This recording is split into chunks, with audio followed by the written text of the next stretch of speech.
மார்கண்டேயன் அங்கு தவம் செய்யும் போது யமதர்மன் வரார், காலன் வரார். பாசக்கயிறு மார்கண்டேயர் மேல போடுறதுக்கு பதிலாக சேர்த்து போடுறார், லிங்கத்து மேலேயும் சேர்த்து போடுறார். அப்படி எழுந்த மாத்திரத்துல அந்த காலன் எதிரில் நிற்கக்கூடியவன் காலன் என்று கூட அவர் யோசிக்கல, ஒரே உததான் அப்படி போய் விழுந்து மூர்ச்சி ஆயிட்டார். அதுக்கப்புறம் பூமியில இறப்பே இல்லையாம். அதன் பிறகு தேவர்கள் எல்லாம் வந்து, ஏன்னா பூமாதேவி பாரம் தாங்க முடியல, பிறக்கிற உயிரெல்லாம் உயிரோடவே இருக்கு, பூமி பாரம் அதிகமாயிடுச்சு, பூமி தாய் அழுறா போய் திருமால் கிட்ட.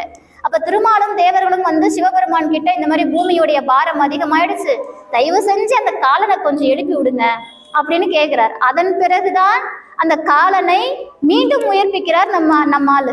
அப்ப யோசிச்சு பாருங்க, தன்னுடைய பக்தனுக்கு ஒரு துன்பம்னா சிவபெருமான் சும்மா இருப்பாரா? இப்போ அவருக்கு அருள் செஞ்சுட்டார், அவர் கை பழைய மாதிரி ஆயிடுச்சு, அவர் தொண்டை அவர் ஏத்துக்கிட்டாருங்க, எல்லாம் ஓகேங்க. இந்த வடுக மன்னன் என்ன ஆனா? அவன் தானே